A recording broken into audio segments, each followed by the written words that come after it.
Good morning, everyone. In the mighty name of our Lord and Savior Jesus Christ, I would like to welcome you to the meditation of the book of Proverbs. We have been meditating the book of Proverbs, which is included in the wisdom literature in the Bible. And it's indeed a privilege for us to gather in the presence of the Lord, where we find the wisdom of God as our guide and His truth as our foundation, and the love of Christ Jesus is sustaining us and keeping us, protecting us in order to lead a righteous life in this fallen world. As we come before Him today, let us open our hearts and minds so that they will be able to receive the word of God and our spirits might be renewed by this word. As we all know that the book of Proverbs is a treasure that has the wisdom of God and which offers the guidance for the righteous living and discernment in our daily walk with God. And we find instruction that shapes our character, corrects our paths, and draws us close to the heart of God. So that's the reason the author of Proverbs, Solomon, he calls us to embrace wisdom and shun folly in chapter 1, verse 7. And today we are continuing the meditation of the first chapter, where the father gives the first instruction to his son, and he is warning him in order to understand the consequences of the choices we make and the importance of righteousness in making our choices. So this morning we are going to meditate the 17 and 18 verses in chapter 1. And in this, he says that the proverb author, the author of the proverb, he warns against the danger of associating with sinners who seek personal gain through violence and deception.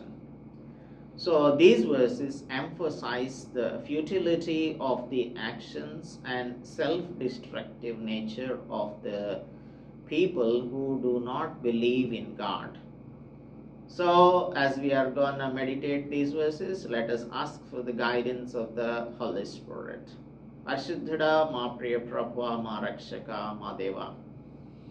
మరి యొక్క ఉదయకాలము మేము మీ పాదముల చెంతకు వచ్చి సామెతల గ్రంథమును ధ్యానం చేయడానికి మాకు మీరు అనుగ్రహించిన ఈ ప్రశస్తమైన సమయమును బట్టి కోటాను కోట్ల వందనములు స్తోత్రములు చెల్లిస్తున్నాం. మా ప్రియులతోనూ మాతోనూ ఈ ఉదయకాలం అంతా మీరు మాట్లాడి మా హృదయములు మీరు చెప్పే విషయాలను అంగీకరించినట్లు, ఆలకించినట్లుగాను, అంగీకరించినట్లుగాను మీరే కృప చూపించి వాటిని మా దైనందిన జీవితములలో అన్వయించుకొనున్నట్లుగా కృప చూపించమని క్రీస్తు యేసు పరిశుద్ధ నామములో ప్రార్థిస్తున్నాం తండ్రి. ఆమేన్. Once again, I would like to welcome you to the meditation of the book of Proverbs. Let us turn our Bibles to the book of Proverbs, chapter 1, verses 17 and 18. As you all know pretty well that the first instruction is given by the father to his son from verses 8 onwards until verse 19. We have already meditated the verses from 8 to 16. Now we are going to see 17 and 18 verses. 17-18 వచనాలను మనం ధ్యానం చేద్దాము. దుష్ట సాంగత్యం మంచి నడవడిని చెరుపును అని మనలను చెడు ప్రవర్తన వైపు ప్రలోభ పెట్టుటకు ప్రయత్నించే వారితో మనం గడిపే ప్రతి క్షణం మన ఆధ్యాత్మిక వినాశనానికి దారితీస్తుంది అని మనం ఈ 16వ వచనం చదివినప్పుడు అనుకున్నాము. 17వ వచనం చూద్దాం. పక్షి చూచుచుండగా వల వేయుట వ్యర్థం, వారు స్వనాశనమునకే పొంచియుందురు, తమ్మును తామే పట్టుకొనుటకై దాగియుందురు, ఆశాపాతకులందరి గతి అట్టిదే, దానిని స్వీకరించు వారి ప్రాణము అది తీయును. దేవుడు తన పరిశుద్ధ వాక్యం మన వినికిడిలో దీవించునుగాక. ఇక్కడ సొలొమన్ తన కుమారునికి ఉపదేశం చేస్తూ ఉన్నాడు. నిర్దోషి అయిన వానిని రహస్యంగా పట్టుకొని వల వేయాలని అనుకుంటారు పాపులు. యాజ్ పర్ వర్స్ 11, మాతో కూడా రమ్ము, మనం ప్రాణం తీయుటకై పొంచి ఉందము, నిర్దోషి అయిన ఒకని పట్టుకొనుటకు దాగి ఉందము అని అంటారు. కానీ చివరకు అదే వలలో వాళ్ళే పడిపోతారు. అదే కదా చెప్తుంది, వారి స్వనాశనమునకే పొంచి ఉందరు, తమ్మును తామే పట్టుకొనుటకై దాగి ఉందరు, తమ్మును తామే పట్టుకొనుటకై దాగి ఉందరు. సో పక్షులకున్న తెలివితేటలు కూడా మానవులకు ఉండడం లేదు, జంతువులకున్న తెలివితేటలు కూడా మానవులకు ఉండడం లేదు అనే సత్యాన్ని మనకి ఇక్కడ ప్రూవ్ చేయాలనుకుంటున్నాడు సొలొమన్. యెషయా గ్రంథం 1వ అధ్యాయం 3వ వచనంలో దేవుడు అంటున్నాడు, ఎద్దు తన కామందుని ఎరుగును. 1వ అధ్యాయం 3వ వచనంలో, ఎద్దు తన కామందుని ఎరుగును, గాడిద తన సొంతవాని దొడ్డి తెలుసుకొను. ఇశ్రాయేలుకు తెలివి లేదు, నా జనులు యోచింపరు. అంటే ఒక ఆక్స్కి తన ఓనర్ ఎవరో తెలుసు, అలాగే గాడిదకు సొంతవాని దొడ్డి, మాస్టర్ స్క్రిబ్ ఏంటి అనేది కూడా గాడిదకు తెలుసు. గాడిదలకు ఎద్దులకు ఉన్న తెలివి కూడా ఇశ్రాయేలీయులకు లేదు. ఇశ్రాయేలీయులకు తెలివి లేదు, వారు యోచించట్లేదు అని అంటున్నాడు. నా జనులు యోచింపరు. జ్ఞానవంతులు ఏం చేస్తారంటే దేవుని మాటలను వింటారు. ఇర్మియా గ్రంథం 8వ అధ్యాయం చూసినట్టయితే, ఇర్మియా గ్రంథం 8వ అధ్యాయంలో మనకు ఇటువంటి సిమిలర్ కంపారిజన్నే మనం చూస్తాము. 8:7 చూద్దాము. చాప్టర్ 8 verse 7లో, ఆకాశములకెగురు సంకుబడి కొంగయు, అంటే స్టార్క్ అంటాం దీనిని, స్టార్క్, సంకుబడి కొంగయ్య అయినను తన కాలం నెరుగును, తెల్లగువ్వ అంటే టర్టిల్ డవ్ అంటాం, టర్టిల్ డవ్, తెల్లగువ్వయు మంగళకత్తి పిట్టయు అంటే స్విఫ్ట్ అంటాం దీనిని, ఓదె కొరకును తాము రావలసిన కాలమును ఎరుగును అంటే దానికి మైగ్రేషన్ టైం ఉంటుంది. పక్షులు మైగ్రేట్ అవుతూ ఉంటాయి, వలసపోతూ ఉంటాయి. ఈ మైగ్రేషన్ టైం ఏంటి అనేది వాటికి తెలుసు. ఇది మంగళగత్తి పీటకు తెలుసు, తర్వాత తెల్లగువ్వకు తెలుసు, తాము రావలసిన కాలం ఎరుగును. అయితే నా ప్రజలు యెహోవా న్యాయ విధిని ఎరుగరు అని అంటున్నాడు. అంటే పక్షులకున్న తెలివితేటలు కూడా మానవులకు ఉండడం లేదు. పక్షులు, జంతువులు, ఇప్పుడు ఎద్దును గురించి చదువుకున్నాం, గాడిదను గురించి చదువుకున్నాం, ఇప్పుడేమో పక్షుల గురించి చదువుకుంటున్నాము. ఇర్మియా గ్రంథంలో ఆకాశములకు ఎగిరేటువంటి సంకుబాడి కొంగకు జ్ఞానం ఉంది, తెలివి ఉంది, తెల్లగువ్వకి తెలివి ఉంది, మంగళకత్తి పీటకు కూడా తెలివి ఉంది. అయితే దేవుని ప్రజలైనటువంటి వారికి తెలివి లేకపోవడం ఏంటి? జ్ఞానమును మనము అంగీకరించే వారంగా ఉండాలి, జ్ఞానం యొక్క బోధను మనం ఆలకించే వారంగా ఉండాలి. అందుకే నా కుమారుడా, నీ తండ్రి ఉపదేశమును ఆలకింపు, నీ తల్లి చేయు బోధను త్రోసివేయకము, రిజెక్ట్ చేయవద్దు అని ఈ 8వ వచనంలో ప్రారంభంలో చెప్తున్నాడు. First instruction to the sun. ఇప్పుడు ఈ గ్యాంగ్స్టర్స్ ఉన్నారు కదా, పాపులు నిన్ను ప్రేరేపింపగా ఒప్పకము అని చెప్పాడే, సో 10వ వచనంలో, నా కుమారుడా, పాపులు నిన్ను ప్రేరేపింపగా ఒప్పకుము, మాతో కూడా రమ్ము, మనం ప్రాణం తీయుటకై పొంచి ఉందము, నిర్దోషి అయిన ఒకని పట్టుకొనుటకు దాగి ఉందము అని చెప్తున్నాడు. ఇప్పుడు పక్షి చూస్తుండగా మనం వలేసామనుకోండి, అది వేయుట వ్యర్థమే అని అంటున్నాడు కదా 17వ వచనంలో. పక్షి చూచుచుండగా వల వేయుట వ్యర్థం. ఆ పక్షికి తెలుసు అది పారిపోయి వెళ్ళిపోతుంది. కానీ వీరేమంటున్నారు, మనం ప్రాణం తీయడానికి పొంచి ఉందాము. పక్షుల యొక్క ప్రాణాన్ని తీయడానికి వేటగాడు వల వేస్తే ఆ వల వేసినప్పుడు అది తెలుసుకొని పక్షులు ఆ వల వైపుకి రాకుండా ఉంటాయి. అలాగా నీవు పొంచి ఉంటావు అని చెప్పి వారికి తెలిసినప్పుడు ఏం చేస్తారు, వారే తప్పించుకొని వెళ్ళిపోతూ ఉంటారు. కాబట్టి ఎప్పుడు మనం తీసేటువంటి గుంటలో మనమే పడతాము అని అంటాడు ఇదే సాల్మన్ 26-27లో. ప్రావర్బ్స్ 26-27లో, గుంటను త్రవ్వువాడే దానిలో పడును, రాతిని పొర్లించు వాని మీదకి అది తిరిగి వచ్చును. రాతిని దొర్లించు వాని మీదకి అది తిరిగి వస్తుంది. కాబట్టి వి విల్ అంబుష్ అని అంటున్నాడు, మనం పొంచి ఉందాము అని అంటున్నాడు. కానీ they are ambushing their own lives అన్న సంగతి వారికి అర్థం కావడం లేదు. గలతీయులకు రాసిన పత్రిక 6వ అధ్యాయం 7వ వచనం ఏం చెప్తుంది, నీవు మోసపోవద్దు, మనుష్యుడు ఏది విత్తుతాడో దానినే కోస్తాడు అని చెప్తున్నాడు. కనుక ఇప్పుడు మనం ఇతరులను పట్టుకోవడానికి మనం పొంచి ఉందాం రండి అని చెప్పినప్పుడు నీవు కనుక వెళ్తే ఏమవుతావు, వారు గుంటలో పడిపోతే వారితో పాటు నీవు కూడా గుంటలో పడిపోతావు. ఎస్తేర్ గ్రంథంలో 7వ అధ్యాయంలో 5వ అధ్యాయంలో చూసినట్టయితే హామాను అనేటువంటి వాడు అక్కడ డిస్కషన్ జరుగుతూ ఉంటుంది. 5వ అధ్యాయంలో మొర్దుకై మీద చాలా కోపం వచ్చి ఇంటికి వెళ్ళి తన స్నేహితుల్ని భార్యని పిలిపించాడు. ఇప్పుడు వీరికి జ్ఞానం ఉందా లేదా అనేది మనకు బాగా అర్థమవుతుంది. వాళ్ళు ఏం చెప్పారు, నువ్వు ఒక పని చెయ్యి, ఒక ఉరి కంబాన్ని తయారు చేయమని చెప్పారు. అతని భార్య అయిన జరేషును అతని స్నేహితులందరూ 50 మూరల ఎత్తుగల ఒక ఉరి కొయ్యను చేయించుము. 5:14 చదువుతున్నాను. ఉరి కొయ్య చేయించుము, దాని మీద మొర్దుకై ఉరి తీయబడినట్లు రేపు నీవు రాజుతో మనవి చేయుము.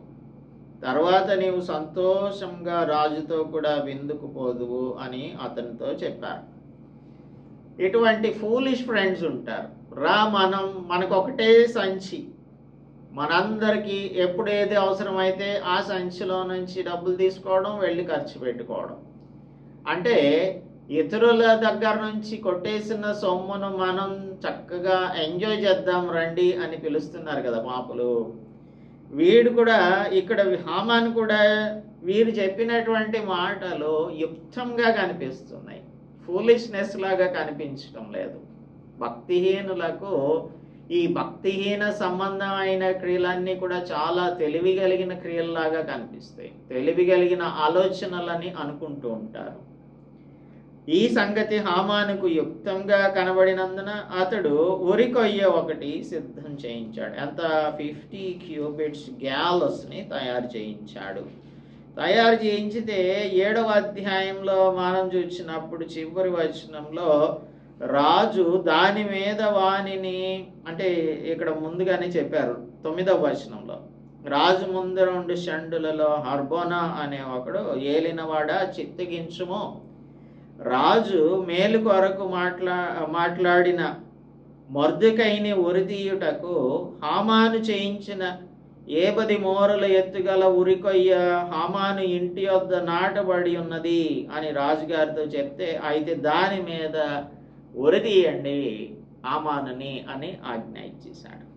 కాగా హామాను మొర్దుకైకి సిద్ధం చేసిన ఉరికొయ్య మీద వారు అతనినే ఉరితీసిరి. గుంటను త్రవ్వువాడే దానిలో పడును. 26-27 సామెతల గ్రంథం. సో గుంట తీసాను అనుకున్నాడు, ఉరికొయ్య చేయించాడు. అదే ఉరికొయ్య మీద అతనినే ఉరి తీసిరి. ఇది పరిస్థితి. కనుక మనం ఇతరుల దానిని సంపాదించుకుందాం రండి అని ఎవరైనా మనలను ప్రేరేపించినప్పుడు వద్దు, వెళ్ళవద్దు అని కుమారునికి ఉపదేశం చేస్తున్నాడు. మత్తయి సువార్త 27వ అధ్యాయం 4వ వచనంలో యూదా ఇస్కరియోతు అంతకు ముందు యేసు ప్రభువుని 30 వెండి నాణ్యాలకు అమ్మేశాడు. యేసు ప్రభు యొక్క ప్రాణాన్ని తీయడానికి వెలకట్టి వారు ప్రధాన యాజకులైనటువంటి వారు, పెద్దలైన వారు యూదా ఇస్కరియోతుకు 30 వెండి నాణ్యాలు ఇచ్చారు. ఇస్తే అవి తీసుకొని వెళ్ళాడు. ఏది? ప్రాణమును, యేసు ప్రభు యొక్క ప్రాణమునకు వెల 30 వెండి నాణ్యాలు కట్టాడు. సో తీసుకొని వెళ్ళిన తర్వాత మత్తయి సువార్త 27వ అధ్యాయం 4వ వచనంలో యేసు ప్రభువుకు శిక్ష విధించబడినప్పుడు పశ్చాత్తాపపడి ఆ 30 వెండి నాణ్యాలను ప్రధాన యాజకుల యొద్దకు తీసుకొని వచ్చి నిరపరాధి రక్తమును అప్పగించి పాపం చేసి తిని అని వారితో చెప్తే వాళ్ళు ఏమంటున్నారు? దానితో మాకేం పని, నీవే చూచుకొనుము అని అంటున్నారు. అతను ఏం చేశాడు? వాటిని తీసుకొని వెళ్ళి పొలంలో ఉరిపెట్టుకొని చచ్చిపోయాడు. సో యేసు ప్రభు ప్రాణానికి వెలగట్టి వారి దగ్గర నుంచి డబ్బు తీసుకున్నటువంటి వాడు అదే డబ్బుతో మరలా వారి దగ్గరికి వెళ్ళి నేను నిరపరాధి యొక్క రక్తాన్ని అప్పగించాను అని చెప్తే మాకేం సంబంధం లేదన్నాడు. అవి పాడేశాడు. పడేసి వెళ్ళి తానే తన యొక్క ప్రాణాన్ని తీసేసుకున్నాడు. కాబట్టి మనం ఇతరులకు చేయాలనుకుంటున్నది మనకే జరుగుతుంది. సర్వనాశనమునకే పొంచి ఉందరు, తమను తామే పట్టుకొనుటకై దాగి ఉందరు. 19వ వచనం, ఆశాపాతకులందరి గతి అట్టిదే.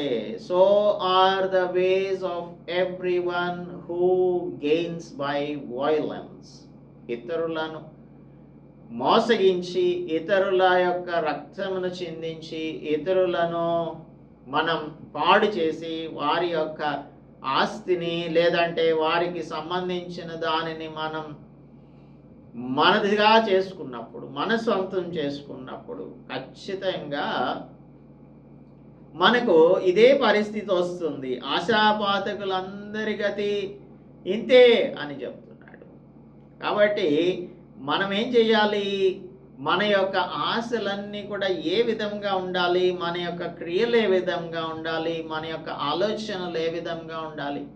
whenever a plea comes or whenever a thought comes in your mind, వెంటనే దానిని యేసు ప్రభు పాదాల దగ్గరకు, సిలువ చెంతకు దానిని తీసుకురావాల్సి ఉంటుంది. గారడీ సీమోను అనేటువంటి వాడు అపొస్తలుల కార్యముల గ్రంథంలో పేతురు మరి ఎవరి మీదనైనా చేతులు ఉంచితే 8వ అధ్యాయంలో చూస్తాము. అపొస్తలుల కార్యముల గ్రంథం 8వ అధ్యాయంలో పరిశుద్ధాత్ముడు దిగి వస్తున్నాడు. పరిశుద్ధాత్ముడు వస్తూ ఉంటే అప్పుడు ఈ గారడీ సీమోను అనేటువంటి వాడు ఈ విషయాన్ని చూచాడు. ఈ విషయాన్ని చూచి ఏం చేశాడు అనంటే, వచ్చి ఆ పేతురు యోహానులు వారి మీద చేతులుంచగా పరిశుద్ధాత్మను పొందినప్పుడు అపొస్తలులు చేతులుంచుట వలన పరిశుద్ధాత్మ అనుగ్రహింపబడినని సీమోను చూచి వారి ఎదుట ద్రవ్యం పెట్టి, నేనెవని మీద చేతులుంచుదునో వాడు పరిశుద్ధాత్మ పొందినట్లు ఈ అధికారం నాకు ఇయ్యుడి అని చెప్పాడు. అందుకు పేతురు, నీవు ద్రవ్యం ఇచ్చి దేవుని వారము పొందునని తలంచుకొనినందున నీ వెండి నీతో నశించునుగాక. అంటే ఆశాపాతకుల అందరి గతి ఇలాగే ఉంటుంది, నశించిపోతారు. ఇప్పుడు ఒక హెచ్చరిక చేశాడు, నీ హృదయం దేవుని ఎదుట సరి అయినది కాదు గనుక ఈ కార్యమందు నీకు పాల్పంపులు లేవు. కాబట్టి ఈ చెడుతనమును మానుకొని మారు మనస్సు పొంది ప్రభువుని వేడుకోమని చెప్పారు. చెప్తే ఒకవేళ దేవుడు నిన్ను క్షమిస్తాడేమో అంటే అప్పుడు సీమోన్ ఏమంటున్నాడు, మీరు చెప్పిన వాటిలో ఏది నా మీదకి రాకుండా మీరే నా కొరకు ప్రభువుని వేడుకోండి అని తన దారిలో తానే వెళ్ళిపోతూ ఉన్నాడు. అలాగా తాను ఒకటి అనుకున్నాడు, అది సంపాదించాలని ఆశపడ్డాడు. అది దైవ వ్యతిరేకమైనటువంటిది. ఎప్పుడైతే ఇది దైవ వ్యతిరేకమైనటువంటిది అని చెప్పారో వెంటనే దానిని కరెక్ట్ చేసుకోవాలి కదా. కరెక్ట్ చేసుకోకుండా తన దారిలో తానే వెళ్ళిపోయాడు. మనకు రాజుల గ్రంథంలో 2 భార్యాభర్తలు ఉన్నారు, రాజుగారు రాణిగారు. ఆ రాజు పేరేమో ఆహాబు, భార్య పేరేమో యెజబెలు అని అంటాము. 21వ అధ్యాయంలో రాజుల గ్రంథం మొదటి గ్రంథం 21వ అధ్యాయంలో వీళ్ళు ఒక ప్లాన్ చేశారు. అహాబు అండ్ జెజబెల్ ఒక ఇన్నసెంట్ బీయింగ్ ఉన్నాడు. అతని పేరు నాబోతు. ఈ నాబోతుని పొలం ఇమ్మని అడిగితే అది ఇవ్వనని చెప్పాడు. ఎందుకు అంటే దానికి ఒక కారణం ఉంది. పిత్రార్జితమును ఎప్పుడు కూడా అమ్మకూడదు అనేది అప్పుడున్నటువంటి నామ్. కాబట్టి ఆ నామ్ ప్రకారం పిత్రార్జితమును నీకు ఇచ్చుటకు నాకు ఎంత మాత్రమును వల్లపడదు అని చెప్పాడు. ఈ ద్రాక్ష తోట కోసం నాబోతు యొక్క ప్రాణాన్ని తీసేసింది జెజబెల్. ఆ తీసేయడానికి ఒక చిన్న ప్లాట్ని క్రియేట్ చేసింది, కొందరిని ఏర్పాటు చేసింది. కాబట్టి ఇక్కడ ఒక ఈ క్రౌడ్ మెంటాలిటీని మనం విడిచిపెట్టాలి అనేది మనకు ఇక్కడ ఒక లెసన్గా, ఒక పాఠంగా ఉంది. అయితే అతని భార్య నీకెందుకు, నువ్వు ఉండు, నేను చూసుకుంటాను అని చెప్పి ఏం చేసింది, 2 పనికి మాలిన మనుషులను సిద్ధపరచండి, తీర్పు అయిన మీదట అతనిని బయటకు తీసుకొని వచ్చి రాళ్లతో చావు కొట్టండి అని చెప్పి దేవుణ్ణి రాజుని దూషించినట్లుగా ఒక దొంగ సాక్ష్యాన్ని పుట్టించాలి. 2 పనికి మాలిన వాళ్ళని సిద్ధం చేయాలి. ఈ పనికి మాలిన వాళ్ళు ఏం చేస్తారు, డబ్బులు తీసుకుంటారు. డబ్బు తీసుకొని చాలామంది ఇప్పుడు కోర్ట్స్లో సాక్ష్యాలు చెప్పేటువంటి వారు ఉంటారు, అబద్ధ సాక్ష్యం చెప్పేటువంటి వారు, డబ్బులు ఇస్తే సాక్ష్యం చెప్పే వాళ్ళు ఉంటారు. అలాగే ఇక్కడ 2 దొంగ సాక్షుల్ని సిద్ధపరిచారు. పనికి మాలిన వారు అని రాయబడి ఉంది. అందుకనే పరిశుద్ధ గ్రంథంలో ఇటువంటి పనికి మాలిన వారు చాలామంది ఉంటారు. ఈ పనికి మాలిన వారిని మనం అనుసరించి నడుచుకోకూడదు. రాళ్లతో కొట్టి చంపాలి అని చెప్తే అప్పుడు రాళ్లతో కొట్టి ఆయన్ని చంపేశారు. 13వ వచనంలో 21:13లో ఎప్పుడైతే ఈ విధంగా చేశారో అప్పుడు నాబోతు యొక్క ద్రాక్ష తోటలో తన యొక్క రక్తమును కుక్కలు నాకాయి కాబట్టి నీ వెళ్ళి వాడికి చెప్పాలి. ఏంటి అని అంటే 19వ వచనంలో దీన్ని స్వాధీనపరచుకొనవలెనని నీవు నాబోతును చంపితేవి కదా. యెహోవా నీకు సెలవిచ్చినదేమనగా, ఏ స్థలమందు కుక్కలు నాబోతు రక్తమును నాకెనో ఆ స్థలమందే కుక్కలు నీ రక్తమును నిజముగా నాకును అని అతనితో చెప్పాడు. ఈ విధంగా 23వ వచనంలో యెజ్రెయేలు ప్రకారం నొద్ద కుక్కలు యెజబెలును తినివేయును, పట్టణమందు చచ్చు ఆహాబు సంబంధికులను కుక్కలు తినివేయును, బయట భూములలో చచ్చువారిని ఆకాశ పక్షులు తినివేయును అని చెప్పారు. కీడు చూడండి, ద్రాక్ష తోట కోసం వీళ్ళు చేసినటువంటి పని, వారు చేసిన కీడంతా కూడా వారి మీదకే వచ్చేసింది. దేవుని యొక్క మాటలు చాలా it is full of justice, న్యాయవంతుడైన దేవుడు. అందుకని మనం ఎవరైనా సరే మనలను ప్రేరేపించినప్పుడు మనం ప్రేరేపింపబడకూడదు. ఇన్ఫ్లుయెన్స్, ఎస్పెషల్లీ పియర్ ప్రెషర్, మనం ఇప్పుడు చూస్తున్నటువంటి ఈ భాగంలో పియర్ ప్రెషర్ని అనగా సహచర ఒత్తిడిని ఏ విధంగా మనం దేవుని యొక్క జ్ఞానం కలిగిన వారంగా ఎదిరించాలి, ఆ పియర్ ప్రెషర్ నుంచి తప్పించుకోవాలి అనేది మనకు తెలియజేస్తూ ఉన్నాడు. కనుక మనం దేవుని యొక్క మాటలను వింటూ ఉన్నాం. ఇవన్నీ కూడా వట్టి మాటలు కాదు, ఇవి మన జీవితాన్ని సరిచేసే మాటలు. వీటిని మన యొక్క జీవితంలో పాటించినట్లయితే తప్పకుండా మనం దేవుని యొక్క బిడ్డలంగా వర్ధిల్లగలుగుతాం. ఇతరులకు సంబంధించింది మనకు అవసరం లేదు. ఒకవేళ నాబోతు ద్రాక్ష తోటను ఇవ్వలేదనుకోండి, సరే నీ ద్రాక్ష తోట నీవే ఉంచుకో అని చెప్పి అతనికే వదిలేయాల్సింది. అతని ప్రాణాన్ని తీశారు, వీరి ప్రాణాన్ని పోగొట్టుకున్నారు. భార్యాభర్తలే కాదు, అతని కుటుంబీకులందరి మీదకి కూడా శాపాన్ని తీసుకొని వచ్చారు. ఇలాగా మనం ఎప్పుడైనా సరే ఇతరుల యొక్క మాటలను, అంటే ఇక్కడ భార్య మాట కూడా దైవ వ్యతిరేకమైనదైతే భార్య మాటను కూడా మనం వ్యతిరేకించాలి. No, you should not do like that Jezebel అని చెప్పాలి. ఏహబ్ చెప్పలేదు. నోరు మూసుకొని కూర్చో, నువ్వు నేను చూసుకుంటాను అన్నది. చాలా వరకు మనం చూసేటువంటి కుటుంబాలలో మీరుండండి నేను చూసుకుంటాను అని చెప్పే భార్యలు ఇప్పుడు చాలామంది ఎక్కువైపోయారు. వాళ్ళు ఏం చేస్తారంటే సర్లే చూసుకుంటుంది కదా అని వదిలేస్తే జెజబెల్ లాగా చేశారనుకోండి, మొత్తం కుటుంబం అంతటికీ కూడా ఉరిగా తయారవుతుంది. అందుకని మనం we should not be influenced by others. కాబట్టి దేవుని సంబంధమైన ఆలోచనలు, దైవ సంబంధమైనటువంటి తలంపులు, దైవ సంబంధమైన ప్రవర్తన కలిగిన వారంగా మనం జీవించినట్టయితే ఇవన్నీ కూడా మనం వెంటనే గ్రహించగలుగుతాం. ఆకాశంలో ఉన్న పక్షులు దేవుని యొక్క జ్ఞానం చేత బ్రతుకుతూ ఉన్నాయి. అవి ఏమైనా సరే దానికి జ్ఞానం లేకుండా ఉందా అని అంటే దాన్ని చూస్తూ ఉన్నప్పుడు వల వేశాడు అన్న సంగతి తెలుసుకొని అవి అక్కడికి రావడం లేదు. అలాంటప్పుడు మనుషులు సాతానుని యొక్క తంత్రములను ఎందుకు తెలుసుకోలేకపోతున్నారు? దేవుని బిడ్డలైన వారు కూడా ఎందుకు తెలుసుకోలేకపోతున్నారు అంటే దైవిక జ్ఞానం మీద మనం ఆధారపడకుండా మన సొంత జ్ఞానం మీద ఆధారపడుతున్నాము.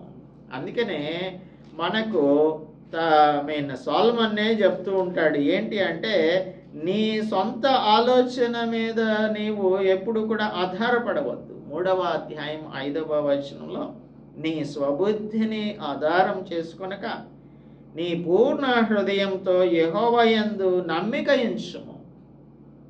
స్వబుద్ధిని ఆధారం చేసుకోకూడదు. స్వబుద్ధిని ఆధారం చేసుకుంటే ఇలాగే ఉంటుంది. నీ ప్రవర్తన అంతటి యందు ఆయన అధికారమునకు ఒప్పుకొనుము, అప్పుడు ఆయన నీ త్రోవలను సరళము చేయును. ఇంకా 7వ వచనం అంటుంది, నేను జ్ఞానిని కదా అని నీవు అనుకొనవద్దు. నేను జ్ఞానిని కదా అని నేను అనుకొనవద్దు. యెహోవా యందు భయభక్తులు కలిగి చెడుతనమును విడిచిపెట్టుము. యెహోవా యందు భయభక్తులు కలిగి చెడుతనమును విడిచిపెట్టము. Of course, we will meditate these verses later as time has come to quote this. We have quoted this. కనుక మన స్వబుద్ధిని ఆధారం చేసుకోకుండా దేవుని మీద ఆధారపడి జీవించే వారంగా ఉన్నప్పుడు ఇటువంటి ప్రేరేపణలు వచ్చినప్పుడు ఇవి దైవ సంబంధమైనవా లేదంటే సాతాను సంబంధమైనవా అనే విషయాన్ని మనం ఇట్టే గ్రహించేస్తాం. అల్పకాలం పాపభోగమును అనుభవించుట కంటే దేవుని ప్రజలతో శ్రమ అనుభవించటం మేలు అని మోసెస్ అనుకున్నాడు. అది హెబ్రీ పత్రిక 11వ అధ్యాయంలో 25వ వచనంలో చూస్తాం. అల్పకాలం మనం పాపభోగాన్ని అనుభవించడానికి పాపాన్ని కట్టుకుంటే దాని వలన ప్రయోజనం రాదు. దేవుని కోసం జీవిస్తే దేవుడు మనకు బహుమానం ఇస్తాడు. మన కోసం ఆయన బహుమానములు తీసుకొని తిరిగి రావడానికి సిద్ధంగా ఉన్నారు. ఆయన తీసుకొచ్చే బహుమానాలు మనకు ఎంతో సంతోషాన్ని కలిగిస్తాయి. అల్పకాల సంతోషం కంటే శాశ్వతమైన సంతోషం, అది శాశ్వతంగా ఉండే సంతోషం. దానికోసం మనం బ్రతుకుదాం. దేవుడు అందుకు మనకు సహాయం చేయనుగాక. ప్రార్థించుకుందాం. పరిశుద్ధుడా, మా ప్రియ ప్రభువా, మా రక్షక, ఈ ఉదయకాలమందు ఫూలిష్ పీపుల్ యొక్క ఆలోచనలను మేము త్రోసివేసే వారంగాను, వాటిని పాటించకుండా మా స్వబుద్ధిని ఆధారం చేసుకోకుండా దేవుని యొక్క జ్ఞానంతో జీవించే వారంగా ఉండాలని మాకు మీరు తెలియపరిచిన ఈ విషయాలను మా జీవితంలో ఎల్లప్పుడూ కూడా అప్లై చేసుకొనున్నట్లు మాకు మా ప్రియులకు సహాయం చేయమని క్రీస్తు యేసు పరిశుద్ధ నామములో ప్రార్థిస్తున్నాము తండ్రి, ఆమేన్. దేవుని నామానికి స్తోత్రం. అందరికీ కూడా వందనాలు. రేపటి దినమందు మనం the first address of lady wisdom చేస్తున్నటువంటి మొట్టమొదటి జ్ఞాన బోధను మనము 20వ వచనం నుంచి 33వ వచనం వరకు ఉన్న ఆ భాగాన్ని ధ్యానం చేయబోతున్నాం. Of course we will not be meditating all the 13 but a few verses. So దీనిని మీరు ముందుగా చదువుకొని వస్తారని నమ్ముచున్నాము. దేవుడు అందుకు మనందరికీ సహాయం చేయనుగాక. ఆమేన్.